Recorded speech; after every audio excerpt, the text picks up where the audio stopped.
YSR Congress party senior నాయకులు మాజీ మంత్రి అయినటువంటి అంబటి రాంబాబు గారు తిరుమల వెళ్ళారు.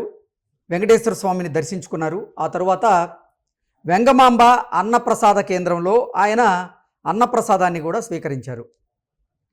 టీటీడీ వారితో నిర్వహించబడుతున్నటువంటి వెంగమాంబ అన్నప్రసాద కేంద్రంలో అన్నప్రసాదం అద్భుతంగా ఉంది, హైజీన్గా ఉంది అంటూ అంబటి రాంబాబు గారు కొన్ని కమెంట్స్ చేసిన నేపథ్యంలో ఆ కమెంట్స్ ఇప్పుడు చర్చనీయాంశంగా అయితే మారాయి. దీని మీద మనం పూర్తి స్థాయిలో విశ్లేషణ అయితే చేసుకుందాం. ప్రస్తుతం మనతో పాటు ఉన్నారు ప్రముఖ రాజకీయ విశ్లేషకులు అంకమరావు గారు. వారితో మాట్లాడదాం. సార్ నమస్తే అండి. నమస్తే కృష్ణ. అంబటి రాంబాబు గారు తిరుమల వెళ్ళడం, అక్కడ స్వామివారిని దర్శనం చేసుకొని ఆ తర్వాత శ్రీ వెంగమాంబ అన్నప్రసాద కేంద్రంలో ఆయన అన్నప్రసాదాన్ని స్వీకరించడం, అక్కడ అన్నప్రసాదం అద్భుతంగా ఉంది, హైజీన్గా ఉంది అంటూ ఆయన కొనియాడడం, దాన్ని ఇప్పుడు అది సంచలనంగా మారడం, దీనంతా చూస్తుంటే మీకు ఏమనిపిస్తుంది సార్? అసలు వైఎస్ఆర్సీపీ పార్టీలో అంబటి రాంబాబు అనే మాజీ మంత్రి విభిన్నమైనటువంటి వ్యక్తి. కొన్నిసార్లు కొన్ని విషయాలు మోమాటం లేకుండా మాట్లాడేస్తాడు, బోల్డ్గా మాట్లాడేస్తాడు. కొన్నిసార్లు ఇప్పుడు చూసాం సంక్రాంతి సంబరాల్లో వాళ్ళతో కలిసి నాట్యం చేయటం. అలాగే ఈ మధ్యకాలంలో ఒక్కోళ్ళని అదుపులో తీసుకున్న సందర్భంగా ముందు చెప్పండాయా, బట్టలు పెట్టుకుని రెడీగా ఉంటాం, అర్ధరాత్రి పూట వచ్చి తలుపులు కొట్టద్దు అని మాట్లాడే విధానాలు. అలాగే తెలుగుదేశం పార్టీ నేత మీద కావచ్చు, లేకపోతే లోకేష్ బాబు గారి మీద కావచ్చు, అతని గురించి ఏదన్నా విమర్శిస్తే అతను తిప్పికొట్టే విధానం కావచ్చు, మిగిలినతో పోల్చుకుంటే కొంచెం విభిన్నంగా ఉంటుంది. అలాంటి అంబటి రాంబాబు నిన్న తిరుమల తిరుపతి దేవస్థానంలో పైన దేవుని దర్శనం అయిపోయిన తర్వాత అన్నప్రసాద వెంగమాంబ అన్నప్రసాద క్షేత్రానికి వెళ్ళి భోజనం చేసి తన మనసులో భావాలను దాచుకోకుండా బయటపెట్టాడు. ముందుగా ఇది అభినందించాలి. కారణం ఏంటంటే ఒక పథకం ప్రకారం బిఆర్ నాయుడు గారిని తిరుమల తిరుపతి దేవస్థానానికి చైర్మన్గా కాకుండా చేయాలని చెప్పని వాళ్ళ అధినేతతో సహా అందరూ విశ్వ ప్రయత్నం చేశారు. సరే, ఆయన నియమించడం జరిగింది. ఆ తర్వాత ఆ తిరుమల తిరుపతి దేవస్థానం పవిత్రతను దెబ్బతీయడం కోసం రకరకాలుగా ఇప్పటి వరకు కరుణాకర్ రెడ్డి కావచ్చు, చాలా మంది ఏ విధంగా మాట్లాడుతున్నారో మనం చూస్తున్నాం. నిత్యం కరుణాకర్ రెడ్డి అయితే వారానికి 10 రోజులకు ఒకసారి బయటకు వచ్చేసి హిందువుల మనోభావాలు దెబ్బతీసే విధంగా, అలాగే ఆ తిరుమల తిరుపతి దేవస్థానం పవిత్రతను దెబ్బతీసే విధంగా రకరకాల అభియోగాలు చేస్తూ ఉన్నాడు.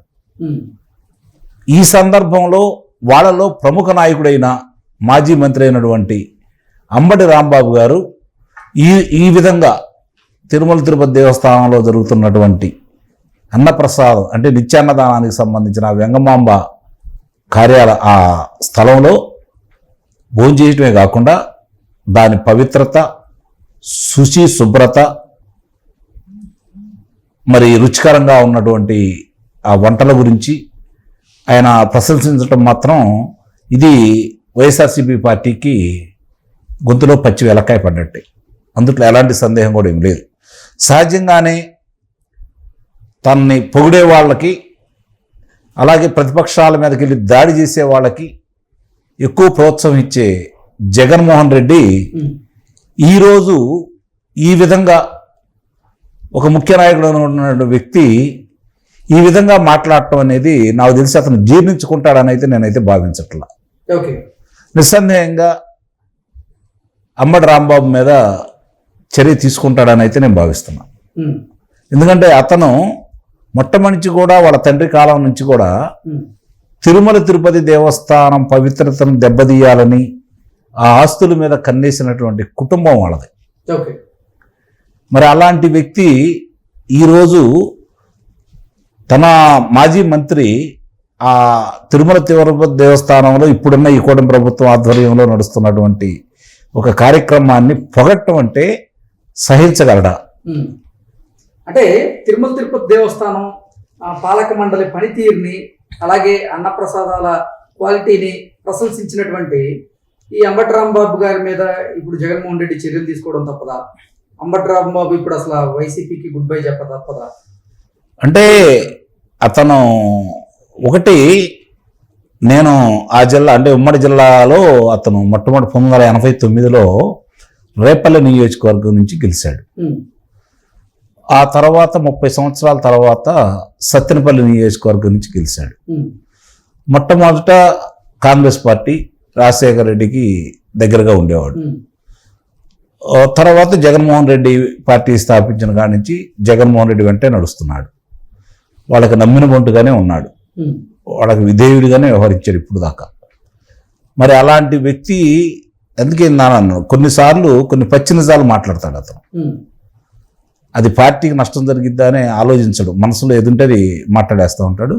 కొన్ని సందర్భాల్లో అతను మాట్లాడమన్నప్పుడు అవన్నీ చూసుకొని మాట్లాడతాడు కాబట్టి దాంట్లో కూడా కొంత అతను మనోభావాలను కూడా జొప్పించి మాట్లాడతాడు కాబట్టి ఒక రకంగా మిగిలిన వాళ్ళంతా ఘాటుగా విమర్శలు లేకపోయినా, వ్యక్తిగత విమర్శలు లేకపోయినా అతను వాగ్దాడితోటి ఆకట్టుకోగలిగినటువంటి వ్యక్తి అంబటి రాంబాబు. మరి అలాంటి వ్యక్తి మనస్ఫూర్తిగా మాట్లాడాడు కాబట్టి అది అయినా సరే జగన్మోహన్ రెడ్డి దాన్ని తట్టుకోలేడు. ఎందుకంటే వాళ్ళ భావజాలానికి వ్యతిరేకం కదా ఇది. కాబట్టి జగన్మోహన్ రెడ్డి దాన్ని తట్టుకోకొని పోనీలే మనాడు ఏదో మాట్లాడాడు అని చెప్పని పొరపాటున అతని గురించి పట్టించుకోకపోతే ఒకే ఒక కారణం, బలమైన గొంతుక వాళ్ళ పార్టీకి అతను. అంతకుముందు గతంలో చూసాం అలాంటి వాళ్ళని కూడా అతను వదిలిపెట్టలేదు జగన్మోహన్ రెడ్డి. మరి ఇప్పుడు అంబటి రాంబాబు మీద జగన్మోహన్ రెడ్డి చర్యలు తీసుకోబోతున్నారు, లేదంటే అసలు పార్టీ నుంచే సస్పెండ్ చేసేటువంటి అవకాశం ఉందంటారా? వివరణ కోరతారు అనుకుంటాను. అయినా సరే వివరణ కోరే మనస్తత్వం కూడా కాదు అతనిది, చర్యలు తీసుకునే మనస్తత్వం. దీన్ని బట్టి అంబటి రాంబాబు మీద చర్యలు తీసుకుంటాడని అయితే నేను అది భావిస్తున్నా. అంటే ఎటువంటి చర్యలు ఉంటాయంటారు? వాళ్ళు చేసేది ఏమన్నా వాళ్ళ మీదకి వెళ్ళి ఇంటి మీదకి వెళ్ళి చేయరు కదా, పార్టీ నుంచే సస్పెండ్ చేస్తారు. క్లాస్ బీకి వదిలేసే రకం కాదు వాళ్ళు, పార్టీ నుంచి సస్పెండ్ చేసే అవకాశం ఉంటుందని అయితే నేను భావిస్తున్నాను. ఓకే, ఒకవేళ వైకాపా నుంచి గనక నిజంగా జగన్మోహన్ రెడ్డి అంబటి రాంబాబు గారిని సస్పెండ్ చేస్తే ఆయన ఏ పార్టీలోకి వెళ్ళేటువంటి అవకాశం ఉంది? అంటే ఇప్పుడు ఏదైనా పార్టీలకి సిద్ధాంతాలు మూలాలు వాటికి అనుగుణంగా నడవట్లేదు కదా, ఏ పార్టీ అని తీసుకోవచ్చు. ఏ పార్టీ అతనికి ఏ ఇష్టం అయితే ఆ పార్టీకి వెళ్తాడు. ముందుగా భారతీయ జనతా పార్టీ జనసేన చూసుకుంటాడు, అవకాశం రాకపోతే వదిలేస్తాడు. ఆ రెండు పార్టీలకు వెళ్ళడానికి అవకాశం ఉంటుందని అయితే నేను భావిస్తున్నాను. Okay sir, thank you.